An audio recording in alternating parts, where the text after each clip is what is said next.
The assassination of Hardeep Singh Nijjar, a Sikh separatist leader in Canada, has ignited a diplomatic firestorm between India and Canada.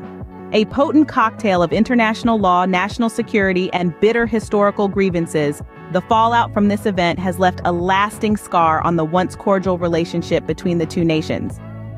Hardeep Singh Nijjar, a man designated as a terrorist by India, was a prominent supporter of the Sikh independence movement, advocating for Khalistan, a separate Sikh state. His violent end came outside a Sikh temple in Surrey, Canada, where he was shot dead. The echoes of the gunshot were heard around the world, reverberating through the halls of power in both New Delhi and Ottawa. Canada was quick to point fingers, accusing India of involvement in Nijjar's assassination. India vehemently denied these allegations, urging Canada instead to crack down on anti-India groups operating within its borders. Nonetheless, the diplomatic damage was done. The fallout led to a series of expulsions, reducing Canada's diplomatic presence in India.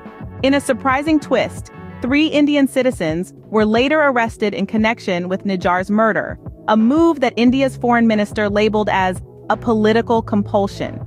These individuals, linked to organized crime in Punjab, were charged with murder and conspiracy. Canadian Prime Minister Justin Trudeau emphasized the rule of law and the justice system, urging calm within the Sikh community. But the diplomatic ties between Ottawa and New Delhi were strained, with India halting visa processing in response to the accusations and arrests. The tensions were further exacerbated by Canadian Prime Minister Justin Trudeau's announcement of an investigation into the allegations of the Indian government's involvement in Nijjar's killing. If proven, this targeted killing on foreign soil would violate international law, a violation of Canada's sovereignty and international human rights laws. The potential recourse through international legal avenues, such as the International Court of Justice or the UN Human Rights Committee, could lead to further diplomatic fallout. In summary, the assassination of Hardeep Singh Nijjar has led to a diplomatic crisis between India and Canada.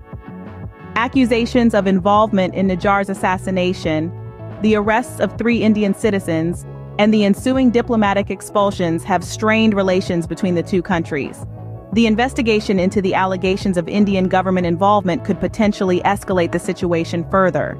The Sikh separatist movement, dating back to the late 1980s, continues to be a point of contention, not just within India but also among the Sikh diaspora, particularly in Canada. As the situation continues to unfold, the world watches on, waiting to see how these two nations navigate this complex issue.